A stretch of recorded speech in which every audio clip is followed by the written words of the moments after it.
کیا وجہ ہے کہ ہم عید میلاد النبی نہیں مناتے لیکن یوم پاکستان مناتے ہیں، آزادی پاکستان کا دن مناتے ہیں؟ تو میں اس کی وضاحت کرنا چاہتا ہوں کہ اس میں کوئی شک و شبہ نہیں ہے کہ اس کائنات کی تاریخ میں سب سے بڑا عظیم دن وہ تھا جس میں اللہ تبارک و تعالی نے اس کائنات کی ہدایت کے لیے جناب محمد رسول اللہ صلی اللہ علیہ وسلم کو مبعوث فرمایا ہے۔ اس سے زیادہ عظیم دن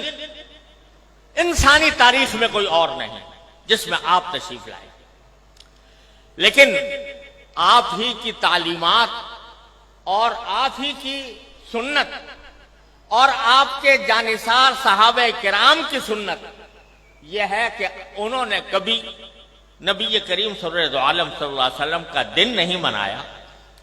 اور اس لیے نہیں منایا کہ اللہ تبارک و تعالی نے رسول کریم صلی اللہ علیہ وسلم کو اس لیے مبعوث فرمایا تھا تاکہ آپ کی ہدایت کی روشنی سے یہ کائنات منور ہو اور لوگ آپ کی تعلیمات کی اتباع اور پیروی کریں، آپ کی ذات والا صفات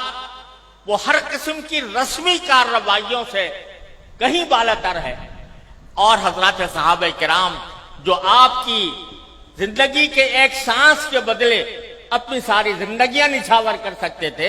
انہوں نے کبھی یہ دن نہیں منایا۔ جب انہوں نے جو کوئی چیز نہ منائی ہو اور انہوں نے اس سے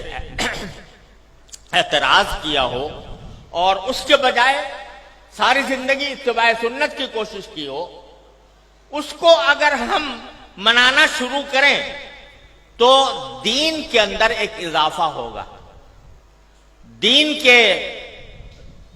احکام میں ایک اضافہ ہوگا، اور دین کے کام میں کوئی اضافہ وہ بدعت کہلاتا ہے۔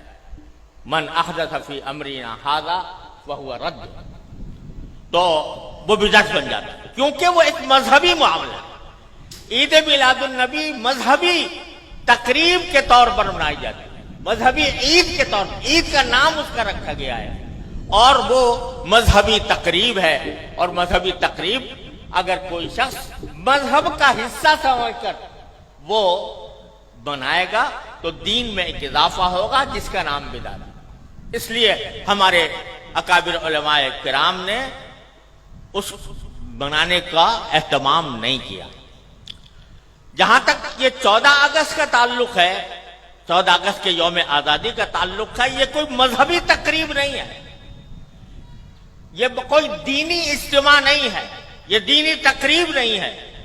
بلکہ یہ ملکی تقریب ہے، اور ملک کی آزادی کے طور پر، اس کے ایک نشان کے طور پر اس کو منایا جاتا ہے۔ کوئی شخص بھی جو اس کو منانے والا ہے وہ اس کو دین کا حصہ سمجھ کر نہیں مناتا، اس کو مذہب کا جز سمجھ کر نہیں بناتا، بلکہ ایک ملکی تقریب ہے، ایک ملک کا اللہ تبارک و تعالیٰ نے ایک ملک ہمیں عطا فرمایا، اور ایسا ملک عطا فرمایا جس کی تفصیل مولانا عزیز الرحمان صاحب نے بیان کی ہے، تو وہ ہم ایک ملک کی تقریب کے طور پر بناتے ہیں۔ بدعت اس وقت بنتی ہے کوئی چیز جو شریعت میں نہ ہو اور شریعت کا حصہ اس کو بنا دیا جائے، لیکن یہ کوئی شریعت کا حصہ نہیں، یہ کوئی دین کا کوئی دینی تقریب نہیں، دینی عید نہیں، دینی مذہب نہیں، دین کا کوئی مذہبی حصہ نہیں، لہذا یہ ایک ملکی تقریب ہے۔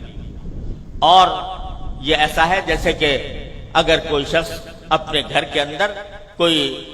کسی اپنے گھر کی تعمیر ہوئی اور اس تعمیر کے اوپر کوئی اجتماع کرے، کوئی دعوت کرے، تو یہ کوئی مذہب کی تقریب نہیں ہے، کوئی دین کی تقریب نہیں ہے۔ اسی طریقے سے ہم یوم آزادی پاکستان کا اس لیے مناتے ہیں کہ اللہ تبارک و تعالیٰ نے اپنے فضل و کرم سے یہ نعمت ہمیں عطا فرمائی تھی، اور ملکی تقریب کے طور پر اس کو منایا جاتا ہے۔